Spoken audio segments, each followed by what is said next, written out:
Boy, have we made it to a fun spot on the timeline. In today's video, we're going to be talking about Deaton's call to action, adding a little bit more response to our historical victory once again yesterday. Judge Torres denying the interlocutory appeal by the SEC, another big L for Gary Gensler and the SEC.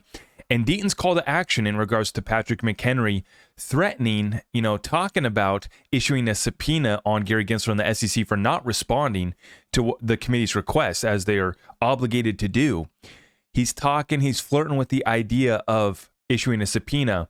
John Deaton, myself, and others are calling Patrick McHenry to step up, issue the subpoena, and let's start putting things in motion. Now, what has happened in the last 24 hours is that McCarthy has been removed as Speaker from the House, and now Patrick McHenry, the same guy that we're urging to issue a subpoena against Gary Gensler, he is now the interim Speaker of the House. So let's get right on into the update, folks. It's a Wednesday, and we are looking at it's going to be October 4th date.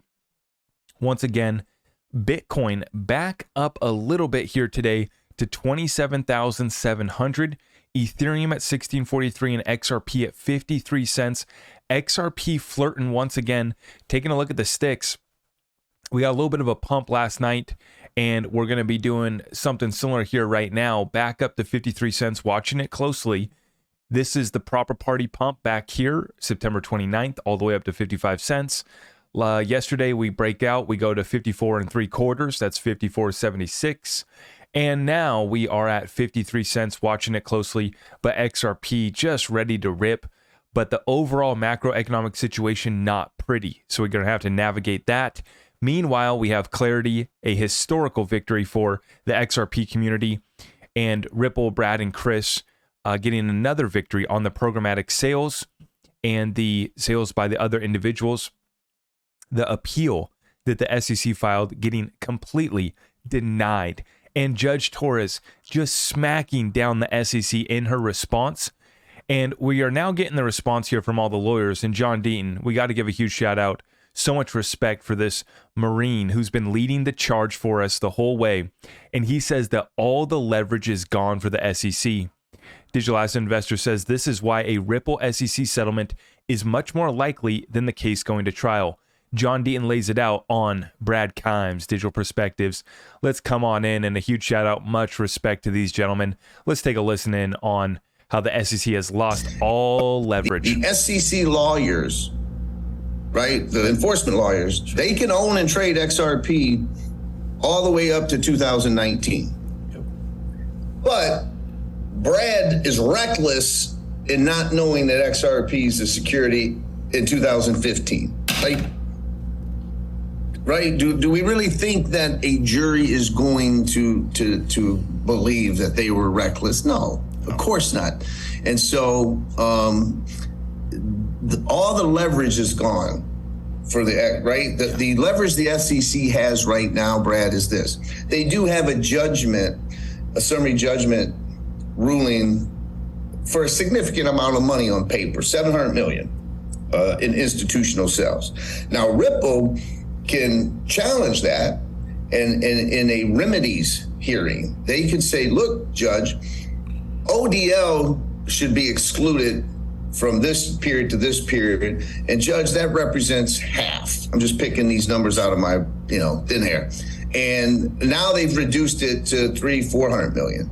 And then they say, well, you need to reduce these other legitimate expenses. And then maybe they can get it down to a couple $100 million, right? The SEC's leverage is, as of right now, it's $700 million. Ripple's leverage is, let's go to trial. You're going to waste more money. And then we're going to appeal certain things if you appeal it and tie them up more, or we're willing to come to the table and write a check if you say you're not appealing it, XRP is not a security, we can sell to institutions moving forward without you worrying about us and without you prosecuting us in the future, and we're going to IPO. And if you agree to all that, SEC, here's a check. Now, you and I could pick what number that is. I don't know. Is it 100 million? Is it 500 million? Is it 200 million? But I can tell you this, if it's a couple hundred million, Gary Gensler would be able to get on TV and say, I held Ripple responsible and I helped secure one of the highest settlements in SEC history at hundreds of million, whatever it is. And he could get a victory, at least publicly. All of us in crypto world would know that it's not really a victory, but the public wouldn't know that. And good guy Gary Gensler comes in to save the day with a historical settlement. I can already see the headlines now. I can already see him making a quick little video for Twitter. Office hours, another office hour session with Gary. And I'm sure that he'd want to tout this one. He'd be holding a separate press conference for this one. Now, what's hilarious to see is that the mainstream media coverage of this is basically non-existent. I saw one Yahoo Finance article. I saw a CNBC article about the Monetary Authority of Singapore granting Ripple the money transmitter, or basically, I forget what it is. It's basically just crypto tokens. You can play ball in Singapore. That's basically what the Central Bank of Singapore Monetary Authority just granted Ripple. So I saw CNBC share that. One article from Yahoo Finance, nowhere else to be seen by mainstream media or even in the mainstream crypto. And as we've been saying, the rest of the space is careful to talk about this because if they're smart, if they have any clue what's going on, they're in panic mode after understanding that what the judge just laid out in this case gives everything the SEC needs to go after everybody else in the case. See, the reasons why in the exact case law, the precedent and everything that she put in her order, her ruling is bulletproof, and denying the interlocutory appeal gave her another chance to back up everything that she's ruled on. And she just doubled down and absolutely smacked the SEC once again. But she's giving the SEC a gift because now Gary Gensler and the gang can take what she wrote out here and go after everybody else who have different facts and circumstances around their little coin. And so Ashley Prosper shares this. I just realized that points 1 through 5 would be very bad for the Ethereum folks if the SEC ever decided to go after the ICO, ETHgate. Perhaps there's more to this than meets the eye. And there's plenty to go after everybody else that did ICOs as well, right? And you're looking at the points here. These are the reasons why these Ripple programmatic sales were not a securities offering, because they were a blind bid-ask transaction. The programmatic buyers could not have known if their payments even went to Ripple. Ripple's programmatic sales represented less than 1% of the global XRP trading volume. Ripple didn't make any promises or offers, and the buyers didn't even know that they were buying from Ripple. Many programmatic buyers were entirely unaware of Ripple's existence. The programmatic sales were not made pursuant to contracts that contain, and this is big, folks. This is big, and this might actually be what saves Ripple on some of these other contracts, depending on whether or not they had lockup provisions, resale restrictions, indemnification clauses, or statements of purpose. My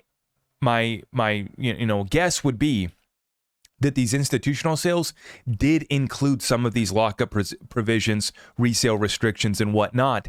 Hence why she ruled the institutional sales were a security. But if you go look at those 5 reasons right there, and you line that up with the rest of the space, it's not pretty. It's not pretty at all. Now, John Deaton responds to Patrick McHenry talking about Gary Gensler refusing to schedule a commission vote to provide Congress with requested documents. So he's not even scheduling a commission vote here and just keeping these documents away from the Congress, failing at his duty here. Should Gensler continue to stonewall Republicans, we'll have no choice but to issue the first subpoena to the SEC from my committee to compare their production. And John Deaton says, this proves the point I've made for 3 years. Yes, it is true that the chair only gets 1 vote, but the chair controls the agenda and the purse strings. It is the chair who dictates the policy being implemented, and when a chairman has 2 other votes in his pocket, he controls the SEC. And so John Deaton and others, like myself, are calling for Patrick McHenry to issue the dang subpoena. Enough of the DC dance, enough of the games, and we see Patrick McHenry angrily gavels the House in recess after Kevin McCarthy's removal as Speaker. Now, I'm going to play this again. You guys watch him absolutely smash this gavel. Now, I need you guys to smash the thumbs up just like Patrick McHenry smashes the gavel here. Take a look here. One more time. Here it comes. That bow tie. I love that bow tie.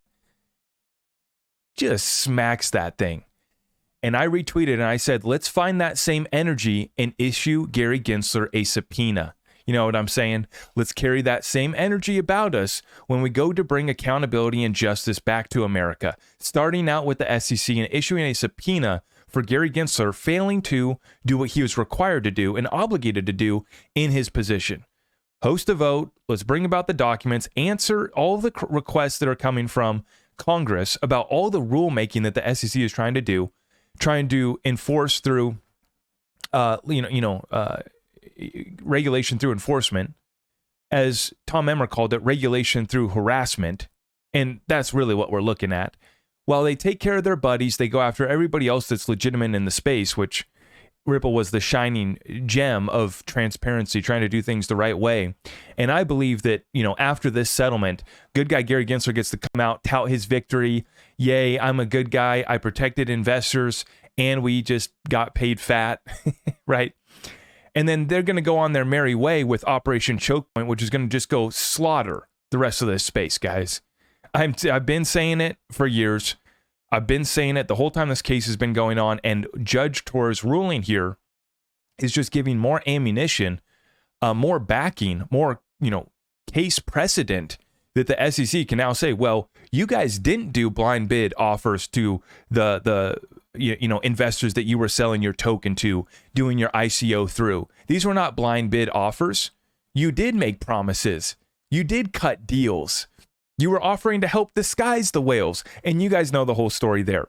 So just like Patrick McHenry absolutely smashed that gavel, I need you to smash that thumbs up for me. Share this one out far and wide. Let's light it up on Twitter. You can respond to your congressmen, politicians through John Deaton's link on his website if you want to contact Congress. That's a great little setup. It takes like not more than 5 minutes to send an email response, but we got to continue showing our support for John and everybody else in this fight. The ball's in our court. Like he said, all the leverage is gone. Now we just press down even farther. Let's finish the job. Let's finish off Gary and the SEC, putting them back in their place and bringing accountability and justice back to America. I appreciate all of you guys for tuning in. Everything else is at my website, ZachRector.com, and I will see you guys in the next one. God bless all of you.